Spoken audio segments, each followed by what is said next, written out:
네, 트럼프 미국 대통령이 최후 통첩 시한을 12시간 앞두고 갑자기 협상을 거론했습니다. 관련 내용 짚어보겠습니다. 두진호 한국국가전략연구원 유라시아 센터장 그리고 엄효식 한국국방안보포럼 방산안보실장 두 분을 모셨습니다. 어서 오세요. 네, 안녕하세요. 네, 데드라인이 닷새 미뤄졌습니다. 관련 영상부터 보시죠. 트럼프 미국 대통령은 최후 통첩 시한을 불과 12시간 앞두고 이란과 생산적인 대화를 나눴다며 이란 발전소 공격을 5일간 유예한다고 밝혔습니다. And this time they mean business. And it's only because of the great job that our military did is the reason they mean business. They want to settle and we're going to get it done, I hope. 네타냐후 이스라엘 총리는 이미 승기를 잡았다며 이란과 협상을 긍정적으로 평가했습니다. כדי לממש את יעדי המלחמה בהסכם, הסכם שישמור על האינטרסים החיוניים שלנו.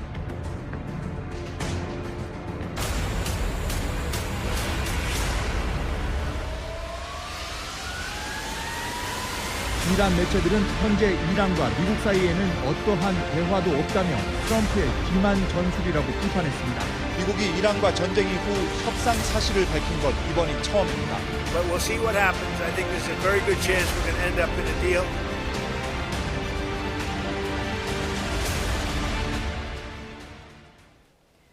네, 전황이 예측 불가능한 상황으로 가고 있는 것 같습니다. 갑자기 협상을 하고 있다는데 닷새를 더 주겠다 그랬거든요. 일주일도 아니고 닷새입니다. 무슨 의미가 있을까요? 일단 정확하게 좀 따져볼 필요가 있는데요. 예.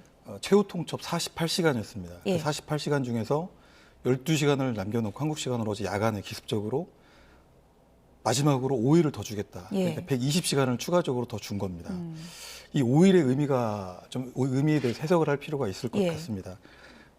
지금 주1 미군 그러니까 오키나와에 있었던 미 해병 원정대 30일 해병 원정대가 이제쯤 되면 중동에 거의 도착할 시간이고요. 또 미 예. 본토에서도 10일 해병 원정대가 이미 뭐 중동을 향했기 때문에 예. 곧 도착하리라 예상을 합니다. 그렇다면 이 장대한 분노 작전을 지금 끌고 가고 있는 중부사령부 입장에서 보면 이미 한 25일 정도 정말 최대 압박 작전을 통해서 좀 지칠만도 하고 일본 뭐 탄약도 고갈되고 또 전사상자가 있기 때문에 정비할 시간이 필요한 것이죠. 그래서 작전을 수행했던 부대원들 또 부대 새로운 어떤 편성과 조직이 필요한 시기이고 또 새롭게 지금 원정 부대가 주1 미군이 그리고 미 본토에서 30일 해병 원정대가 오기 때문에 이런 새로운 원정 부대들과 중부사령부를 중심으로 새로운 지원 및 지휘 관계를 확립해야 될 필요가 있다는 겁니다. 예. 군사적인 측면에서 이런 과정을 통해서 외교적 수단을 통해서 그러니까 미국이 처음으로 확인한 이 협상이라는 방법을 통해서도 5일이라는 시간을 활용을 하겠지만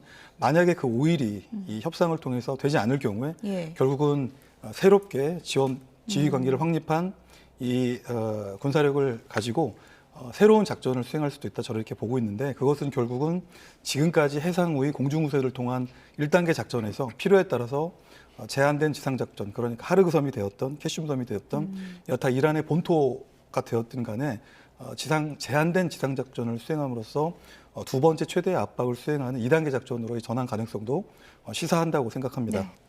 그러니까 뭐 협상에 대한 진정성이라기보다는 지금 해병대가 중동으로 가고 있으니까 지상 작전을 위한 시간 벌기 의도가 있을 수 있다라는 분석인데 어떻게 생각하세요? 지상 작전에 대해서는 뭐 여러 가지 위험성이 있어서 그 언제 할 것이냐에 대해서는 좀 다들 예측할 수는 없지만 예. 어느 순간에는 미군이 할 수도 있다. 그리고 실제 병력들이 지금 투입되고 있는 것들도 해병이나 또는 그 공수사단 같은 경우는 어차피 지상전을 위한 병력들이니까요. 예. 그래서 시기는 언제가 될지 모르겠지만 할 수 있는 태세는 갖춰놓고 그리고 이제 이러한 태세를 갖춘 모습들이 이란에게는 군사적 압박이 돼서 미국이 원하는 대로 이란이 뭐 협상에 가든지 아니면 뭐 전쟁을 멈추든지 이런 어떤 선택 조건을 줄 수 있으니까 그런 이란의 지도부들에 대해서 압박하는 측면에서 이런 지상군 부대들은 투입이 되어 있고 다만 그 시점은 트럼프 대통령이 이야기하는 이 뭐 이 협상이 어떤 식으로 진행되느냐에 따라서 아마 선택이 될 것으로 봅니다. 예, 뭐 지상전 가능성 여부는 잠시 뒤에 다시 한번 좀 짚어보도록 하고 협상이 지금 이루어지고 있는 건 맞는 겁니까?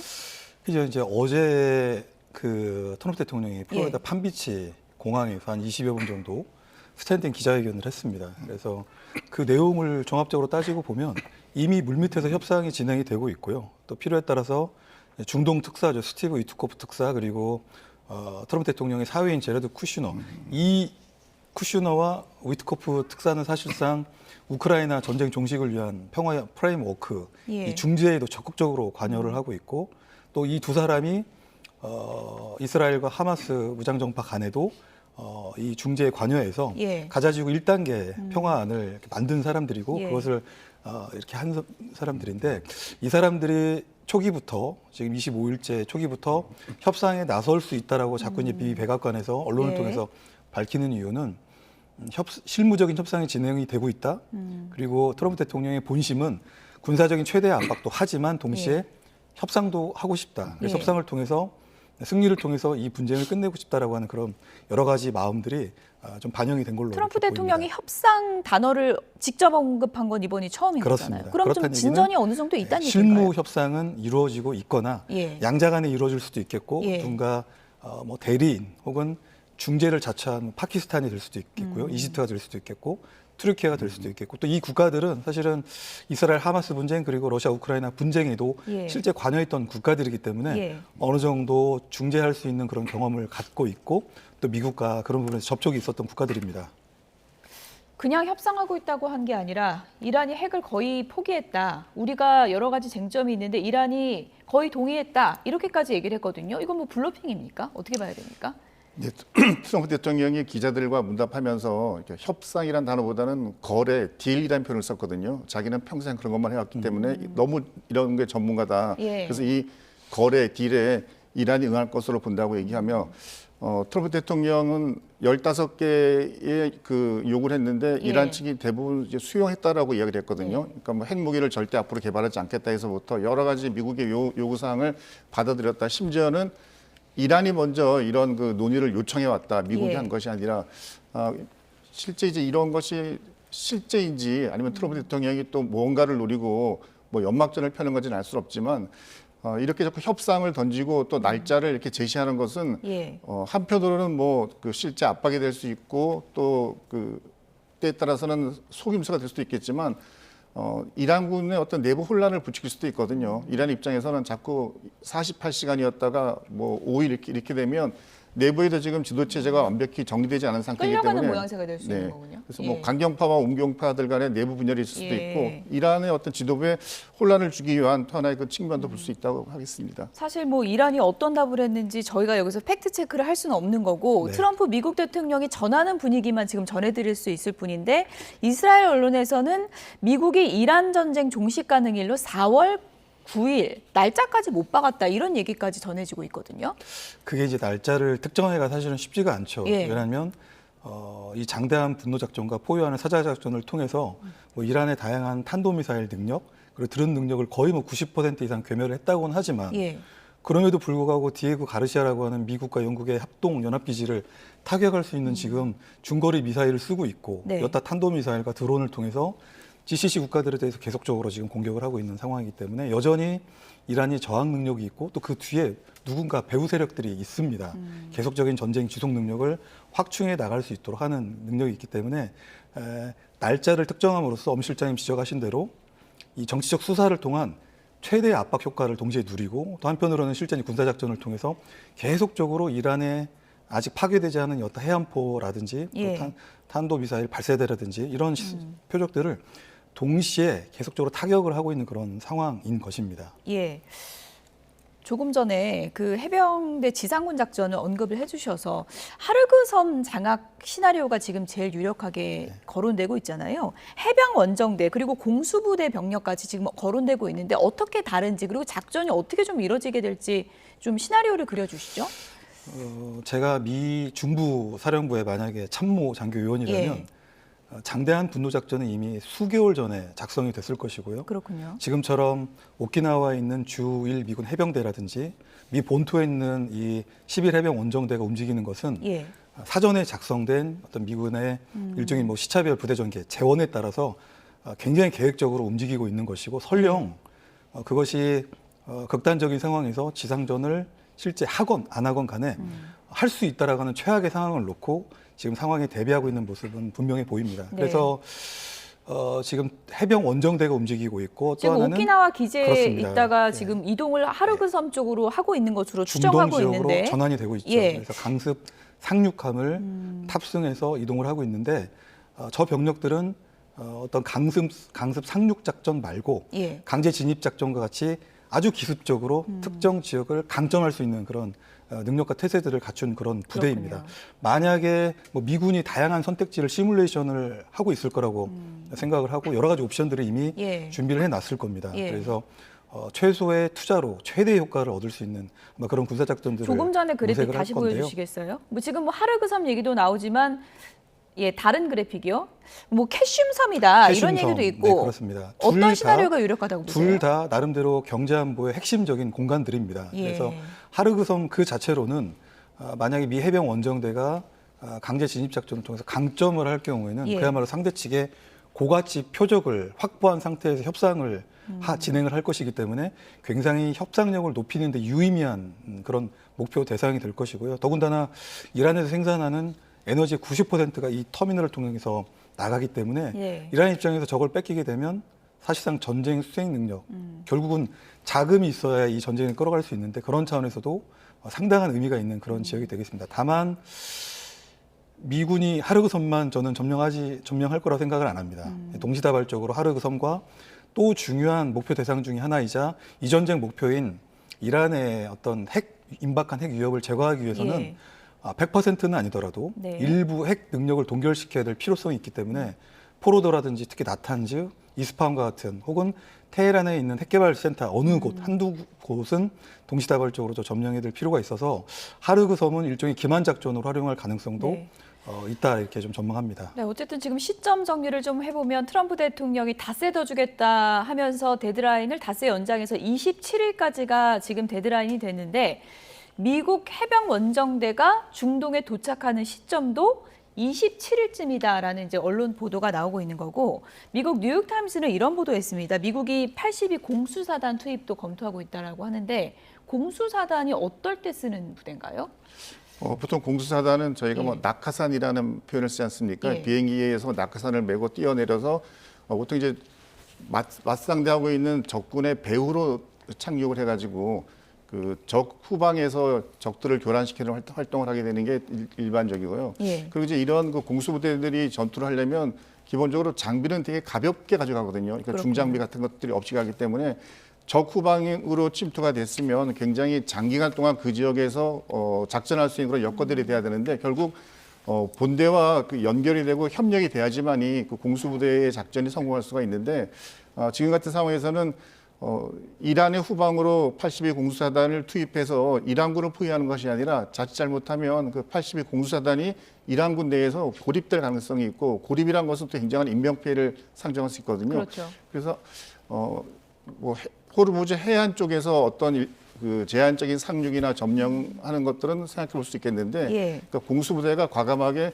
원래 목적대로 적 후방으로 이란군 후방으로 그 기습 강화해서 어떤 지역을 점령하고 하는 이런 것은 굉장히 부담이 크기 때문에 예. 아마 그것은 일단 이런 섬 지역에 대해서 해병 원정대를 통한 뭐 제한적 점령, 상륙 이런 것들은 가능해 보이는데요. 예. 공수부대를 이란군 후방으로 기습 강화하는 이런 작전들은 조금 더 신중함이 필요할 것으로 보여집니다. 네, 그러니까 뭐 언론에서는 해병 원정대 먼저 투입하고 이후에 이제 공수부대 병력 투입하는 그런 방법도 고려가 되고 있다. 이런 보도가 나오는 거고요.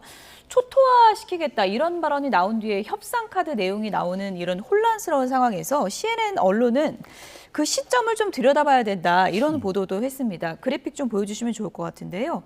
증시 개장과 증시 마감 시간에 맞춰서 트럼프 미국 대통령의 말이 바뀌고 있다. 이런 내용입니다. 보여주시죠. 네, 호르무즈 해협 통항을 48시간 내에 재개시키지 않으면 이란 발전 시설 초토화시키겠다라고 말한 게 공교롭게도 21일 토요일 저녁에 증시 마감 후에 이런 말이 나왔다는 거고요. 갑자기 또 이란과 협상 중이다. 닷새간 시간을 더 주겠다라고 발표한 건 23일 월요일 아침, 그러니까 증시 개장 직전했다는 겁니다. 공교로운 걸까요? 계산된 걸까요? 어떻게 봐야 됩니까? 만약에 정말 예. 저런 것까지 증시, 유가, 경제적인 모든 요소들을 고려하면서 저렇게 발언을 한다고 한다면 정말 트럼프 대통령 안에 엔스로픽 클로드 정도가 탑재되어서 인공지능으로 시뮬레이션한 결과들을 이렇게 내뱉어내는 게 아닌가 생각을 합니다. 물론 말씀하신 대로 실제 우연인지 필연인지 알 수는 없지만 예. 트럼프 대통령의 저 발언 때문에 예. 사실 미국 주가 지수도 상승세로 출발을 했습니다.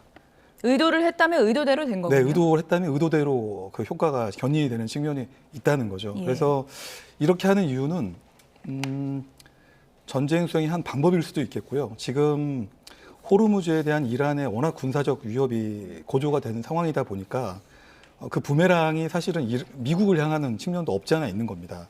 결국은 미 경제가 지금 타격을 받고 있기 때문에 그것에 대한 대응 조치로서 트럼프 대통령 또 대통령의 언어가 특정 뭐 주가나 또 이렇게 강조를 하게 되면 개선 효과가 있기 때문에 예. 그런 차원에서 지금 적극적으로 좀 대통령이라고 하는 그 지위를 이용해서 지금 대응을 하고 있는 게 아닌가 이렇게 생각을 합니다. 네. 주식시장 흐름에 워낙 관심이 많은 트럼프 대통령이기 때문에 이런 기사도 나오는 게 아닌가 그런 생각이 드는데 트럼프 대통령이 조금 전에 언급해 주신 호르무즈 해역 관련해서는 이란과 공동 관리할 수 있다 이런 점을 시사했거든요. 이게 가능한 시나리오입니까? 트럼프 대통령의 간절한 바람으로 본인의 보입니다. 바람이군요. 네네. 네.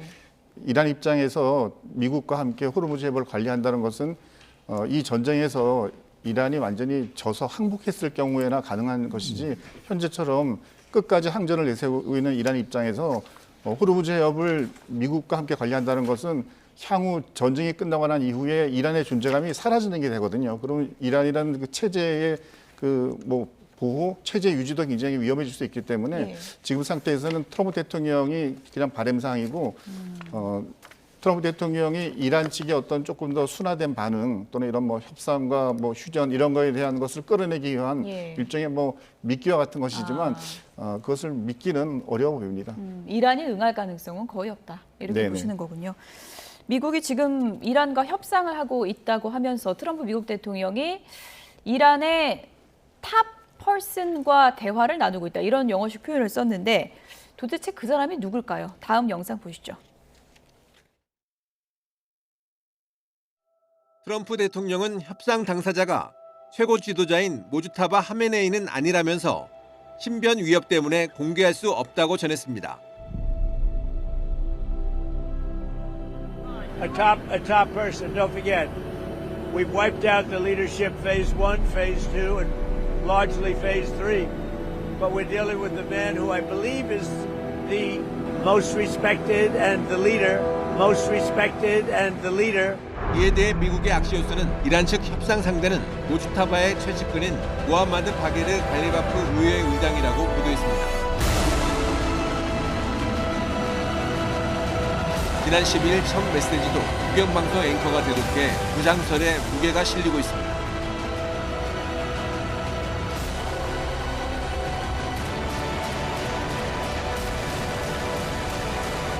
Most respected and the leader.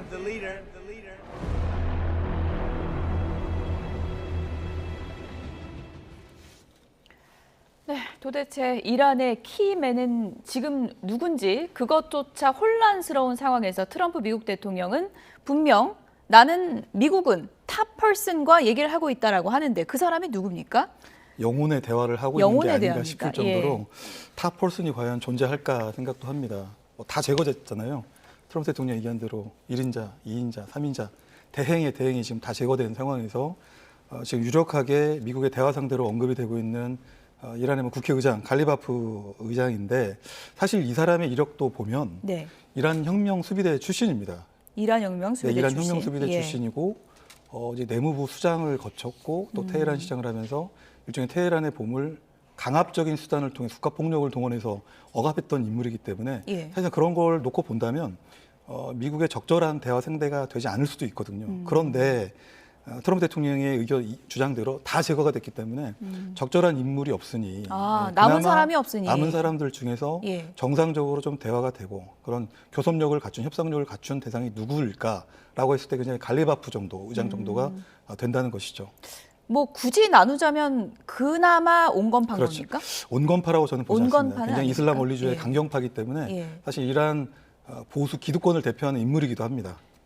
네, 어쨌든 본인은 미국과 협상 없다라고 이제 부인을 했는데 그렇죠. 저게 뭐 수사적 언어인지 진짜 그런지는 나중에 좀 알아봐야 되겠지만 갈리바프 의장이요. 이란 내에서도 탑 퍼슨이라고 인정을 할까요? 어떻게 보십니까? 현재 이란 내에서는 뭐 누가 보더라도 누가 지금 이란을 그 최고 지도자로서 역할을 하고 있는지가 알 수가 없지 않습니까? 그 모지타파 같은 경우가 모습을 드러내면 제일 좋겠는데 이미 뭐 굉장히 심각한 부상 때문인지 굉장히 여러 날이 지났음에도 불구하고 실물을 드러내지 않기 때문에 저것은 말 그대로 이란의 최고 지도부가 뭔가 분열되어 있고 뭔가 그들끼리도 정리가 안 되어 있는 상황이라고 생각이 됩니다. 예. 그래서 트럼프 대통령이 국회의장을 찍진 않았지만 지금 언론들은 다 저 국회의장을 지목하지 않습니까? 예. 좀 위험한 건가요, 그러면? 일단 국회의장 입장에서는 왜 나를 찍어서 굉장히 공포심을 가질 수 있고요. 첫째는 예. 신변보호에 들어가야 되는 건가요? 네. 어떻게 되는 건가요? 예. 그럴 수 있고 두 번째는 혁명 수비대나 그런 쪽에서는 저 사람에 대해서 의심을 갖게 되지 않습니까? 그렇군요. 아니 지금 투쟁해야 되는데 그렇죠. 저 사람이 몰래 협상을 했어 하면 또 뭔가 지도부 간에 뭔가 이견을 불러일으킬 수 있는 요인도 되기 때문에 아직 뭐 구체적으로 누군지 나와 있지는 않았지만 자꾸 언론에서 저 국회의장을 지목하는 것은 뭐 또 다른 노림수가 있는 것이 아닌가라고 생각이 됩니다. 뭐 이간질 작전 뭐 이렇게도 불리기도 하던데요. 근데 이란 지도부가 지금 워낙에 많이 사망했기 때문에 사실 또 몇 명이 남지 않은 게 사실입니다. 저희가 저 정리한 그래픽을 뭐 여러 번 보여드리곤 있는데 몇 명 남지 않은 지도부다 보니까 지금 뭐 협상할 대상이 마땅치가 않고 지금 이런 상황이 된 거면 모즈타바에 대해서는 협상할 수 있는 상황이 좀 안 되는 거 아닌가 이런 의심이 충분히 들 수 있는 것 같거든요. 네, 더 이상 뭐 신비주의로는 설명이 안 될 것 같습니다. 예. 그야말로 지금처럼 48시간 최후 통첩에서 5일 120시간 최후 통첩의 상황이면 이 정말 이란의 미래는 중대 기로에 서 있는 그렇죠. 상황이고 이쯤 되면 최고 지도자가 나와서 어떤 메시지를 좀 보낼 필요가 있죠. 그 메시지는 결국 이제 결사항전이 될 것인데 문제는 나오는 족족 그 표적화가 될 거고 즉각적으로 참수가 될 것이기 때문에 나서지 못하는 것도 한편으로는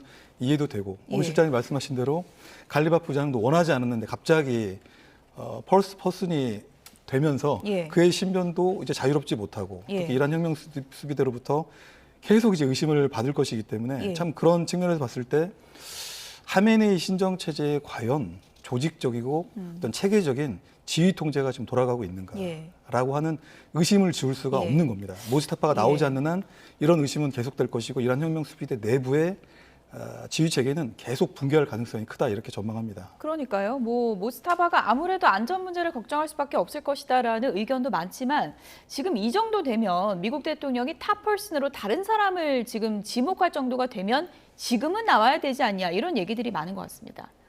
이란으로서는 지금이 굉장히 그 절체절명의 시기 아니겠습니까?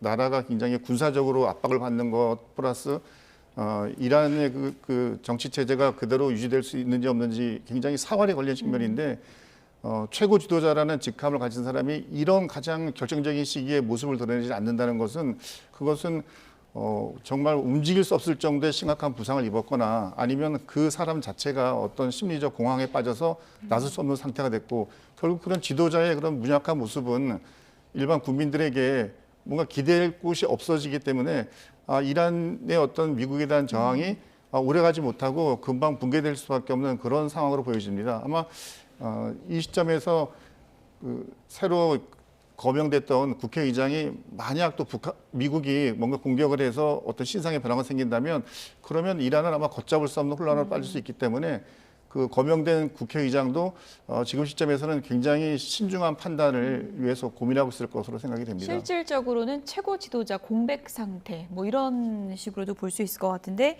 이번 전쟁이 왜 시작됐느냐를 놓고 네타냐후 이스라엘 총리가 트럼프 미국 대통령 설득했다.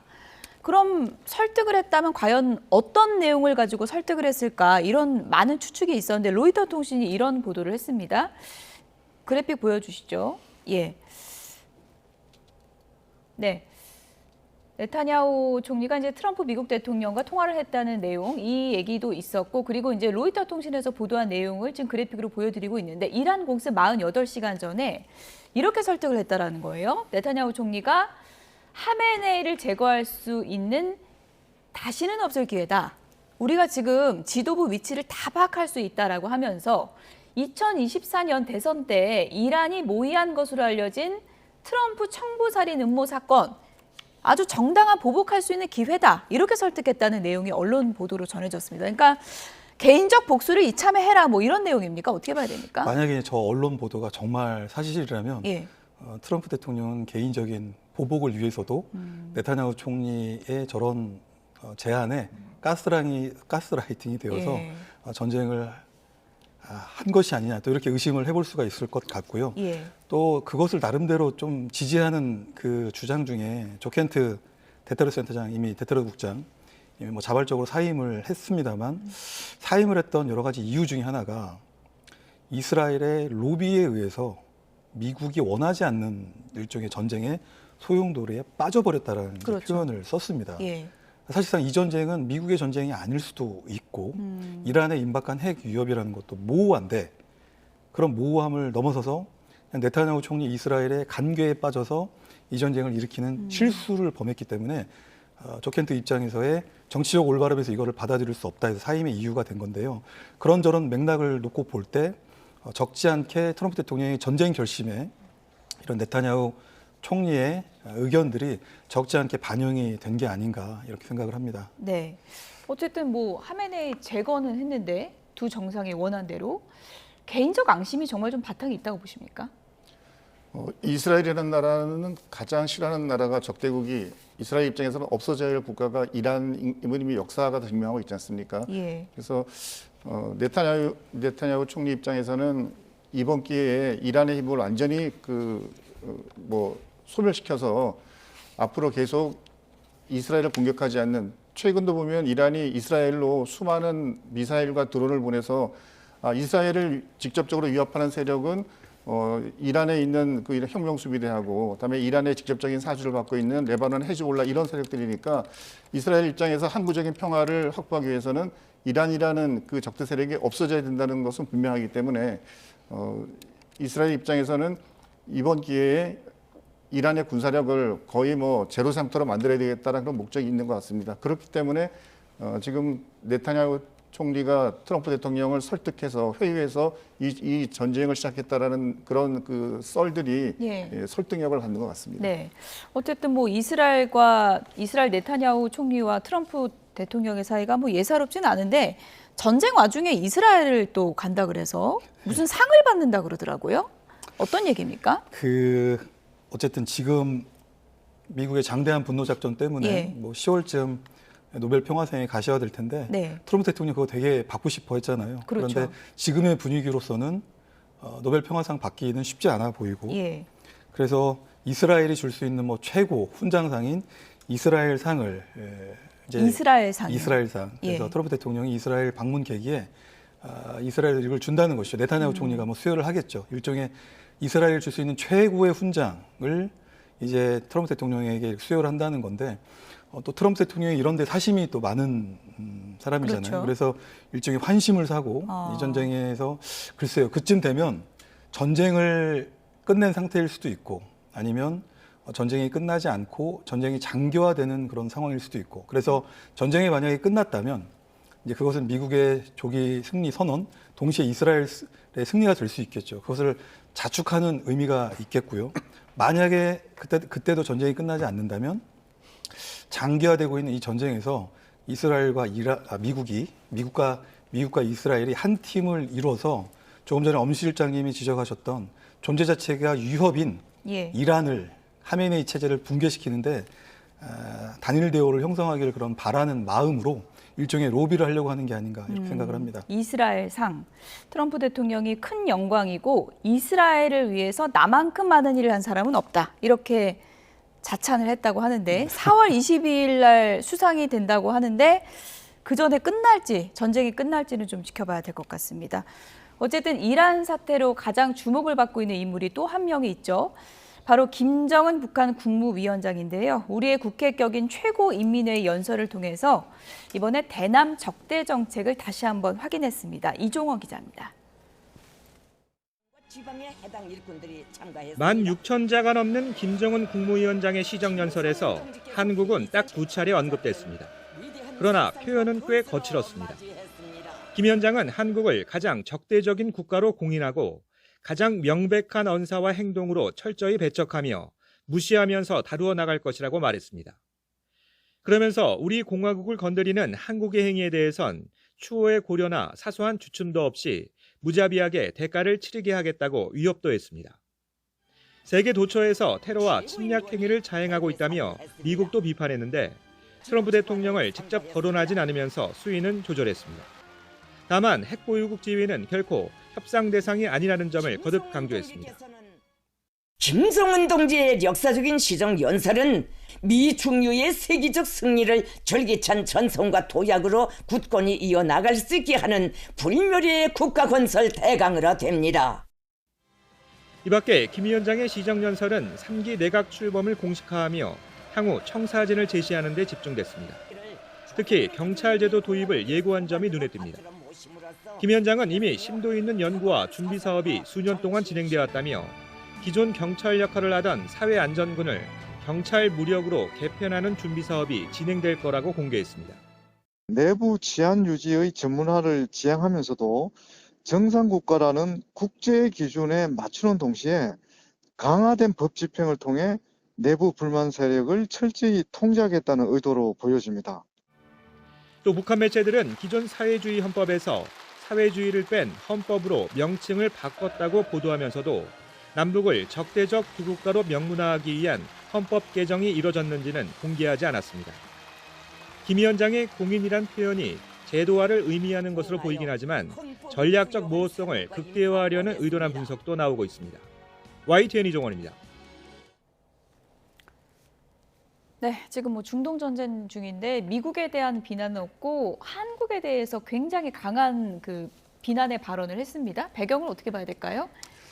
김정은이 2024년 말부터 그 전까지는 이제 우리 대한민국에 대해서 뭐 민족 또는 통일 이런 식의 뉘앙스가 있는 언어를 사용했는데 2024년 말부터는 아예 철저한 적대국으로서 그리고 불변의 주적이다 이런 말을 쓰면서 더 이상 대한민국과는 어떤 교류도 하지 않겠다는 발언을 했고 실제 그 이후로는 휴전선 지역에 장벽을 설치해서 군사적으로도 완전히 다른 나라임을 드러내지 않습니까? 김정은 입장에서는 대한민국과의 어떤 대화나 이런 것들을 통해서 북한 체제의 보존 또는 그 체제 유지는 굳이 하지 않아도 북한은 스스로 설 수 있을 만큼의 그 핵무기를 통한 이런 군사력 측면에서 완성이 됐기 때문에 이제는 자기들만의 길을 가겠다는 것을 이제는 대외적으로 공표하는 게 저런 그 발언의 배경으로 보여집니다. 요즘 김정은 위원장 행보도 그렇고요. 이란 다음은 북한 아니냐 이런 얘기도 있지만 우리는 다르다. 우리는 핵이 있다. 이런 자신감도 있는 겁니까? 이제 김정은 위원장은 이란 다음에 트럼프 대통령이 쿠바라고 했기 때문에 일단 안도했을 것 같고요. 또 이란과 북한의 큰 차이점이 있다면 이란은 임박한 핵 위협이었고 북한은 사실상 트럼프 대통령도 뉴클리어 파워라고 얘기를 했기 때문에 핵을 보유한 국가입니다. 그래서 일종의 이제 제2격 능력, 그러니까 세컨드 스트라이크 한번 당했을 때 공격을 받게 되면 미 본토에 대해서 공격할 수 있는 능력을 갖추고 있기 때문에 아마 이란식과 같은 저런 일단 일종의 참수 작전 내지는 북한에 대한 공격은 좀 제한되지 않을까 이렇게 생각합니다. 네, 여기까지 듣겠습니다. 지금까지 두진호 한국국가전략연구원 유라시아 센터장 그리고 엄효식 한국국방안보포럼 방산안보실장 두 분과 함께했습니다. 고맙습니다.